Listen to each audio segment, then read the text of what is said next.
Okay, so today we're diving into a really fascinating book called Christina, Twins Born as Light by Bernadette von Dreien. Now, this is a mother's story about her daughter, a daughter who she says came into this world with a kind of consciousness that's just, well, way beyond what most of us experience. It's a story that's going to ask you to question pretty much everything you think you know about reality. The book kicks off by asking us to just take a look around, look at the world we've built, and ask a pretty fundamental question. Is this the best we can do? Are we, as a species, really happy with the way things are going? Are we actually thriving? And it really paints a stark picture, right? It suggests all these crises we see, the wars, the poverty, that feeling of inner emptiness so many people have, these aren't just a bunch of random, disconnected problems. They're symptoms of a civilization that's at a major crossroads, a fork in the road that could lead to either our downfall or a massive transformation. So what's the root cause of this imbalance? The book argues it's a deep, deep disconnect.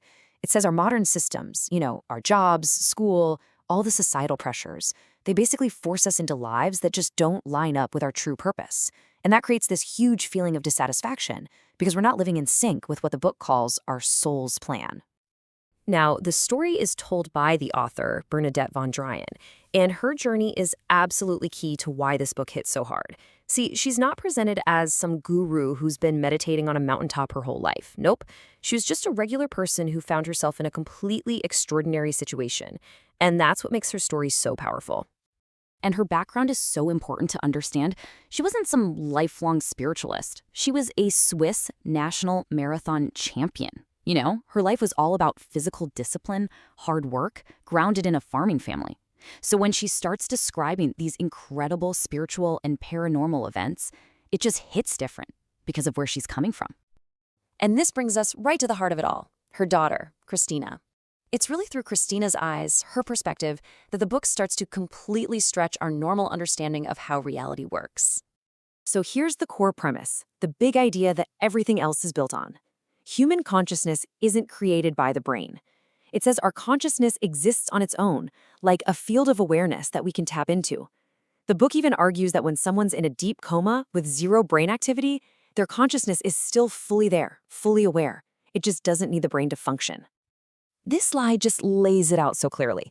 On the one hand, you've got our normal way of thinking, what the book calls 3D thinking. It's logical, it's limited to the brain, and it supposedly only uses a tiny fraction of our real potential. But on the other hand, you have this expanded consciousness, and that's totally different. It's guided by intuition, it taps into the soul, and it understands that everything, and I mean everything, is deeply connected. Now, the book doesn't just present Christina as a one-off miracle. It places her in this much bigger spiritual picture. The idea is that she's part of a whole new generation of humans. These aren't just souls recycling on Earth. They're described as experienced souls coming in from higher spheres with advanced knowledge, specifically to help guide us through this big shift. So what does this expanded reality actually look like for Christina? Well, according to her mom, it's pretty mind-blowing. The book claims she can see the energy people leave behind in a room. She can talk with nature spirits, like gnomes and dryads. And to her, death isn't this scary final thing. It's just the soul moving on, continuing its journey. Okay, so if we all have this amazing potential for expanded consciousness, you gotta ask, right? Why aren't more of us experiencing it? Well, the book argues it's because our modern systems are basically set up to work against it. And a huge part of the problem, it says, is our education system. Think about it. We train and stress the logical, analytical left brain constantly. But the right brain, the creative, intuitive, visual side, is almost totally neglected. This creates this massive imbalance, and the result is a society that's kind of cut off from its own intuition and wholeness, leaving all this potential just sitting there, untapped. And this quote really gets to the heart of it. According to this worldview, the biggest breakthroughs, the greatest inventions, they don't come from pure logic. They come from somewhere much deeper. They come from that intuitive intelligence of the soul. So where do we go from here? The book isn't just about pointing out what's wrong. It actually offers a vision for the future, a kind of call to action for how we can build a totally different kind of world. And the path forward, as the book sees it, rests on 3 pillars. First, there's freedom, freeing ourselves from fear and from the systems that hold us back. That's followed by truth, uncovering what's been hidden from us. But the foundation, the most important piece of all, is love. And this is really the ultimate takeaway. The book says that real, lasting change starts inside each of us, and it's centered on love. But we're not talking about a passive, mushy emotion here.